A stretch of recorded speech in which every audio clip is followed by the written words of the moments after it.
Gente, fiz igual você. Hoje eu trouxe um convidado aqui no canal, que é este cara aqui maravilhoso, que é o Marcel Nadali, do canal Gay Nerd, que você pode acompanhar também, que fala sobre coisas da cultura nerd e da cultura LGBT. É isso? Muito bem. Ele tem bonecos muito legais como esse aqui, ó. Ele tem o Doutor Fantástico. Que tá tendo um caso de Como? amor com o Cíclope. É o Ciclope, esse aqui? É o Cíclope. O Ciclope, ele vê amarelo ou vermelho?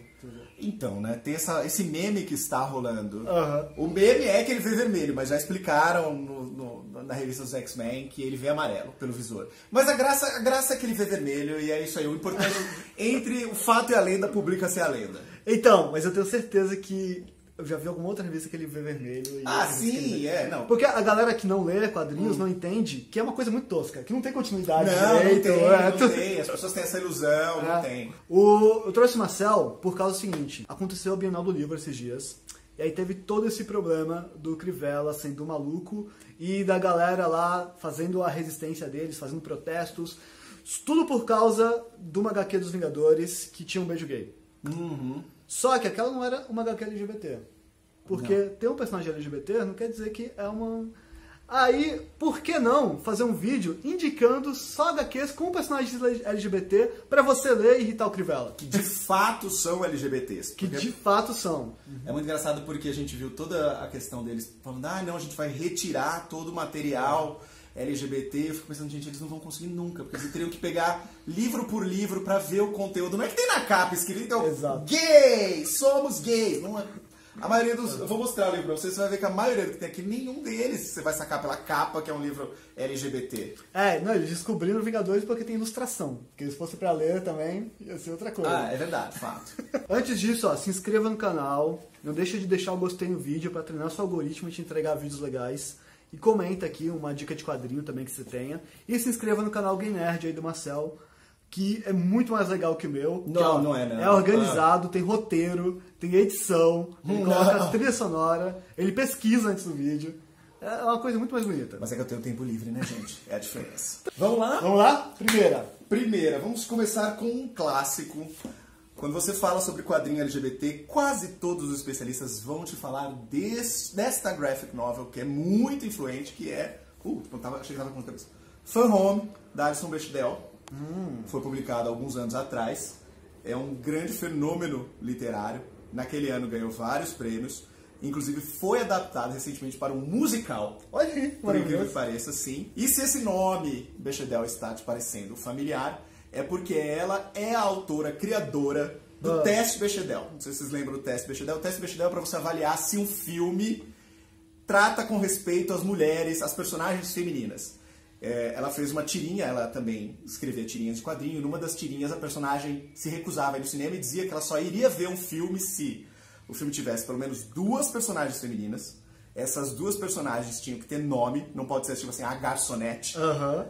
Essas 2 personagens tinham que ter um diálogo entre si e esse diálogo não poderia ser sobre homem. Cara, se E você... uma porrada de filme não cumpre esta regra. Tem vários da Marvel que não cumprem essa regra. Vários. Agora as pessoas estão mais prestando atenção porque o teste ficou muito famoso. O teste ficou muito famoso. Cara, que legal essa ideia, né? Qual é a questão do Fan Home? O Fan Home é um livro autobiográfico dela.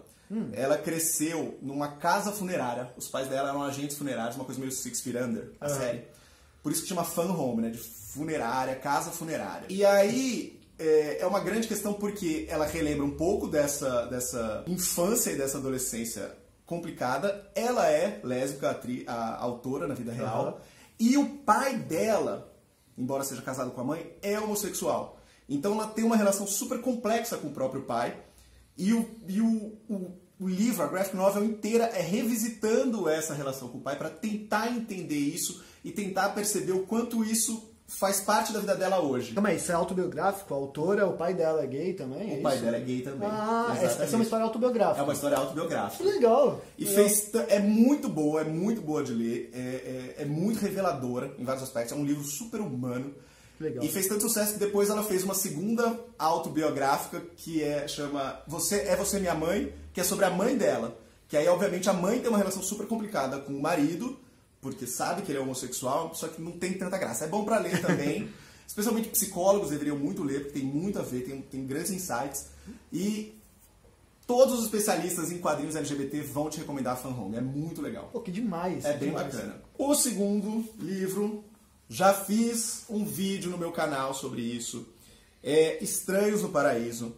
É um grande clássico, é super antigo, tem quase 20 anos. Esse jogo Talvez tem mais de 20 anos já. Já foi publicado no Brasil de diversas maneiras. Eu estou muito feliz porque agora voltou a ser publicado de novo desde o começo. Então você vai conseguir encontrar fácil. É muito legal, por quê? Porque ele foca num triângulo amoroso. Você tem a protagonista, que é a Kachu. A Kachu é completamente apaixonada por uma amiga dela de infância, a melhor amiga dela, que é a Francine, que é hétero. E aí elas duas conhecem o David, e o David se apaixona pela Kachu. Então David ama Kachu e Kachu ama Francine. Francine ama outras pessoas. Que lindo. Um bando de losers. Só que eventualmente, isso foi uma grande publicação, era uma publicação mensal de quadrinhos, escrita e roteirizada pelo Terry Moore. Ela é inteira PB, mas ele escreve muito bem, ele tem um traço muito bonito, ele é ótimo, ele conhece os personagens muito bem, e essa história dura muito tempo. Então, se de fato forem publicar tudo no Brasil, você vai ter histórias de Kachu, Francine e David durante muito tempo. E o legal, e aqui isso tende a polarizar os fãs de Estranhos no Paraíso, é que assim, ele tem esse aspecto novelesco, que é essa relação, tipo, será que a Kachu vai ficar com a Francine mesmo? Ou será que a Kachu vai se apaixonar pelo David e vai descobrir que é bissexual? Ou a Francine vai descobrir que é bissexual? Ou todos eles vão ficar juntos, os três? Enfim, você tem esse lado meio novela, mas ele tem um outro lado que é uma série de ação. Na verdade, a Kachu é uma ex-garota de programa, então a cafetina dela é uma grande mafiosa, então tem várias, a história tem um aspecto policial na coisa toda. Tem umas camadas aí. Aí tem umas coisas tipo irmão perdido e falsas identidades, pessoas infiltradas, políticas, tem umas questões políticas, senadores que são assassinados, enfim. Então tem todo um aspecto também, para quem curte um pouco mais de intriga e ação, também tem isso. Dependendo do arco que você pega, esse é o segundo. Mas dependendo do arco que você pega, tem um pouco mais ou de romance, um pouco mais de ação, enfim. Mas são histórias fechadas? São arcos fechados? Aqui tem uma conclusão? Aqui tem uma conclusão, tá. mas eu recomendaria começar do começo. Ok. Porque acho que tem uma introdução melhor e você se acostuma mais com os personagens. Se avançar muito, realmente, se eu não me engano, são 16 volumes nos Estados Unidos. Se avançar muito, assim, não adianta. Se você entrar no 10º volume, você não vai entender. Você vai entender a história, você vai conseguir entender. Mas não vai ter o impacto do que seria se você tivesse lido desde o começo. Esse aqui está sendo lançado por quem no Brasil? Porque essa edição que você tem não é edição. Não, essa edição aqui, é velhíssima. Essa é velhíssima. Eu comprei quando saiu. É da Via Letra, essa?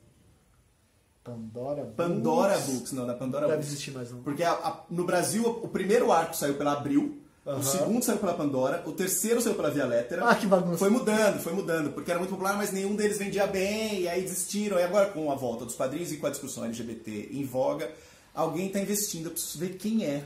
A gente vai colocar aqui. A gente vai acrescentar no GC, gente. Provavelmente a Panini, né? Porque a Panini tá pegando... A Panini, por um acaso, está publicando o terceiro livro que eu trouxe. Olha aí. Que eu também trouxe, estou com o original. Porém, de fato, a Panini está publicando no Brasil. É um mangá. É um mangá que chama O Marido do Meu Irmão. A gente entende que a cultura LGBT, e especificamente a cultura gay, é óbvio que no mundo inteiro existem traços em comum, né? Essa questão de que você tem atração sexual e afetiva por alguém do mesmo gênero. Porém, é óbvio que existe um recorte cultural, dependendo de onde você mora. Então, assim, quando você lê isso aqui, que é uma história que se passa no Japão, você entende perfeitamente que um gay do Japão não é igual a um gay do Brasil. Então, um gay Tóquio não é igual ao gay de São Paulo, mesmo que sejam duas metrópoles com uma enorme cena LGBT efervescente. A história aqui é sobre um canadense que aparece na casa de um morador de Tóquio e diz, olha, eu sou o viúvo do seu irmão. Esse cara que mora em Tóquio tinha um irmão gêmeo, esse irmão gêmeo era gay, ele saiu do Japão, porque o Japão ainda é uma cultura super repressora para questões LGBT, ele saiu do Japão, foi morar no Canadá, conheceu o Mike, que é esse urso maravilhoso, querido aqui, que é o personagem principal, e eles tiveram uma linda história de amor, mas ele morreu. E aí o Mike vai tentar redescobrir a origem do marido dele, indo para Tóquio e visitando o cunhado. E o cunhado é forçado a lidar com o preconceito que ele tinha com o próprio irmão, e agora com esse cara, ao mesmo tempo, como tem aquela cultura japonesa que você não pode ser mal educado, que você tem que receber as pessoas bem em casa, então ele fica meio conflituoso. Esse cara que eu nunca vi na vida se diz que é da minha família, vem morar comigo, porque ele vai morar no Japão com o cara, ele fica um tempo lá hospedado. A filha do protagonista instantaneamente gosta do Mike, fica super apaixonada por ele, então subitamente ele começa a fazer parte da família. É uma história que só poderia acontecer no Japão. Só poderia acontecer no Japão. Então é muito legal e também é muito interessante porque não só o mangá não só faz essa análise, ele te permite essa análise do que é ser gay culturalmente no Japão em relação ao que é ser gay no Brasil, mas também como se aborda a vivência LGBT numa narrativa.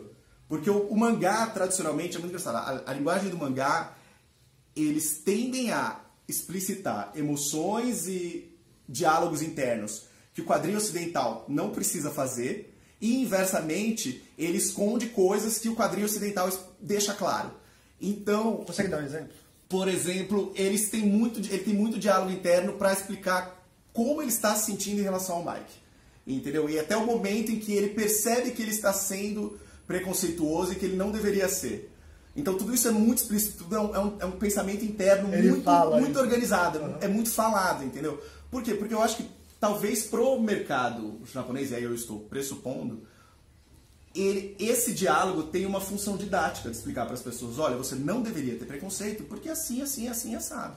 Entendeu? E eu acho que necessariamente nos Estados Unidos, se a história fosse passasse lá, seriam outras questões que seriam discutidas, e não essas. Entendeu? Então é muito legal, é muito bacana e é uma graça de ler. É super gostoso. Fofinho. São 2 volumes, esse é o primeiro volume, mas os 2 já saíram no Brasil pela Panini. O quarto é uma opção nacional. Se você já leu Fan Home, que foi aquele primeiro que eu recomendei, esse daqui, digamos, que é uma versão brasileira do Fan Home. Ele é muito legal, chama Memória de Elefante, é do Caeto. E ele flipa a narrativa tradicional, que é os pais descobrirem que o filho é homossexual, e aí, meu Deus, como é que eu vou lidar com isso? Aqui é o contrário, é o autor descobrindo que o pai é homossexual e tendo que lidar também com essa questão. A grande diferença em relação ao Fan Home é que no Fan Home ela é lésbica e ela já está com uma certa idade, então ela já entende, ela já resolveu a sexualidade dela, ela já vive isso. E aqui não, é um cara heterossexual e evidentemente a história se passa no Brasil, então tem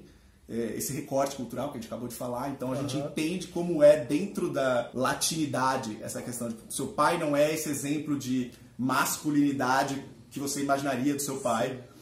E lidar também com essa questão de que assim, a sexualidade se manifesta em diferentes épocas. Assim, você tem que lidar. Ele não é um adolescente descobrindo que o pai é gay, é um cara que já é adulto, então o pai dele tem 50 anos. Então você tem que meio que se acostumar com a ideia que seu pai faz sexo. Então seu pai tem uma vida sexual, seu pai tem interesses. E tem uma coisa muito importante, porque em dado momento ele descobre que o pai dele é soropositivo. Então ele tem que lidar com uma carga extra de preconceito, e de complexidade, e de choque, e de diferença, e de aceitação também. Só que também o livro não fala só sobre isso, ele é super autobiográfico, ele tem muitas questões do Caeto trazidas aqui. E é muito bacana, é muito legal, vale muito a pena ler também. Saiu pela Quadrinhos na Companhia. Um albão, assim, é super, super bacana. O quanto essa história se aprofunda no pai, assim, os conflitos do pai, o que ele tá vivendo, é só sobre o garoto reagindo à vida do pai? Mas o pai é co-protagonista com ele, assim, é muito focado no pai. Mas tem as questões de que ele é um artista, quadrinista, então ele tá lidando com isso também, mercado de trabalho, aquela coisa em começo de carreira. O livro ele fala um pouco do próprio livro, então tem uma coisa meio metalinguística. Mas a grande questão é que, obviamente, é o pai visto pela visão do Caeto. Sim. Então o pai não tem uma voz própria, por mais que haja diálogos e o pai fale, eu não sei quão fidedigno ele é a certos diálogos, mas está lá. Mas é, obviamente, pelo filtro do autor. É engraçado como isso acontece nos quadrinhos, assim, né? Muita história autobiográfica, muita história falando sobre... Na literatura isso acontece, tipo, proporcionalmente menos que nos quadrinhos, já reparou? Tem o Retalhos, tem o Maus que fala sobre o pai dele, e, tipo, isso funciona. É uma coisa que eu tô pensando aqui agora. Pode não pensar nisso? A questão é que, como o quadrinho é uma mídia que também é visual, ela favorece você retomar a memória, entendeu? Porque você pode mostrar explicitamente certas coisas e você pode recuperar certas imagens. A linguagem do quadrinho, ela é criada pela ausência. O ponto mais importante entre qualquer quadrinho, a gente vai sempre explicar isso, porque isso é parte da linguagem. O ponto mais importante entre qualquer página de quadrinhos é esse vão bem aqui no meio, ó. Porque acontece, é aqui que completa a mágica. Quando você passa, você está lendo para cá, e aí você vem ler isso aqui do outro lado, você completa isso daqui. A sua imaginação completa isso daqui. Isso daqui poderia acontecer, isso aqui, sei lá, em 1982, isso aqui em 1997. Você não sabe, 25 anos depois. Mas você vai completar e você está dando uma sequência, você está dando uma ordem cronológica para aquilo e isso ativa a sua memória. Então, o quadrinho é uma linguagem das elipses. E isso, eu acho, talvez para trabalhar com memória e trabalhar com biografia, funciona muito bem. Mas é uma grande questão a ser discutida. Eu vou pesquisar um pouco mais sobre isso também. Tem muita, assim, isso é muito legal. Quando as pessoas me pedem sugestão de presente, eu sempre recomendo quadrinhos, porque de fato tem quadrinhos sobre todos os temas. E tem de fato muitos quadrinhos autobiográficos. Então, assim, não importa qual o interesse da pessoa que vai ser presenteada, certamente deve ter alguma coisa que ela goste, entendeu? Desde quadrinhos autobiográficos de pessoas famosas, tipo Steve Jobs, Beatles, Fidel Castro, até quadrinhos autobiográficos como esse, entendeu? Pessoas comuns que registram a própria história, e que é muito legal. O quinto e o último, eu estou burlando as regras. Esse aí a gente indicou muito na Mundo Estranho. Ah, sim! Não é um quadrinho LGBT por si só, digamos, porque ele não é protagonizado por um casal homossexual, ele é protagonizado por um casal heterossexual, mas a temática dele é uma temática super importante para a nossa comunidade, porque, como o título diz, Pílulas Azuis, se você for esperto já consegue pescar isso rápido, é um quadrinho sobre uma história de amor sorodiscordante. É um cara que se apaixona por uma mulher e aí descobre que ela é soropositiva. Então ele tem que lidar com todo o preconceito, toda a carga que ele traz de anos e anos de estigmatização dessa doença para decidir que ele quer ficar com essa pessoa e ele quer lidar com as consequências disso, que por um aspecto é muito menor do que as pessoas imaginam. Se você é uma pessoa com HIV, porém, se você faz todo o tratamento, é por isso que a gente usa o termo simplesmente soropositivo. Você não é uma pessoa com AIDS. Você simplesmente tem o vírus, mas você não desenvolve a doença. Se você faz o seu tratamento certinho, tanto no Brasil quanto no exterior, já existem centenas de drogas para isso, e daí que nem o título, Pílulas Azuis, a sua carga viral é mínima. Então, a sua chance de infectar alguém também é mínima, mas obviamente o cara não sabe de nada disso e ele tem que lidar com toda essa curva de aprendizado para poder ficar com ela. E é muito importante também, obviamente, para a comunidade heterossexual, porque a gente sabe que na comunidade heterossexual existe uma preocupação ainda menor em relação a cuidados profiláticos nesse sentido, usar camisinha, etc, etc. Camisinha para evitar filho. Exatamente. Mas é muito importante na comunidade LGBT também, especificamente na comunidade gay, porque eu percebo muito, tem uma coisa muito engraçada na comunidade gay, que algumas pessoas estão fazendo hoje, estão replicando hoje um preconceito que elas sofreram quando elas quando elas estavam no armário. Então assim, a pessoa estava no armário, aí tinha sempre aquele tio que fazia uma piadinha do tipo, piada de bicha, piada de viado, e só fazia essa piada porque não se dava conta que tinha um sobrinho que era homossexual, entendeu? E eu percebo as pessoas emitindo opiniões e questionamentos a respeito de pessoas soropositivas que elas só falam porque elas não sabem que estão convivendo com pessoas soropositivas, porque elas não sabem. As pessoas soropositivas sofrem tanto estigma que poucas delas, de fato, saem do armário de novo para dizer, olha, eu sou soropositivo, eu convivo com HIV. Então, as pessoas continuam dando essa opinião e estão replicando um ciclo que já aconteceu lá atrás.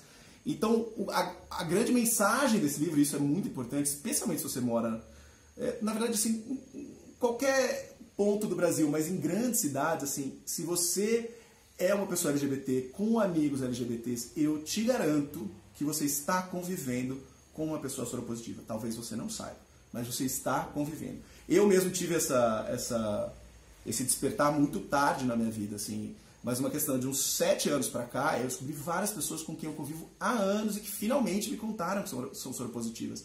Então também uma desconstrução minha, porque eu também não tinha me dado conta disso. Então é importante esse livro porque eventualmente você vai se envolver, seja como uma amizade, seja como um envolvimento amoroso ou um envolvimento sexual, você vai lidar com pessoas soropositivas e é bom para desconstruir o preconceito.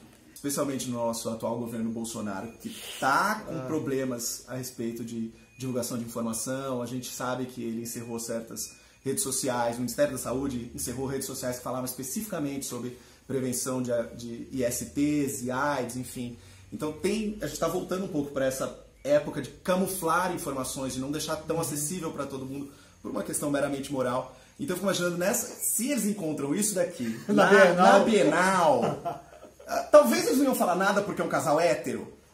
Olha, pode ser, hein? Talvez fosse passar, entendeu? Mas eu acho que iam ficar muito chocados. Pô, Marcelo, muito obrigado, cara. Que dicas maravilhosas você deu. Espero que vocês tenham gostado. Se vocês precisarem de mais dicas de quadrinhos ou mais dicas de cultura LGBT, se inscrevam no canal Gay Nerd.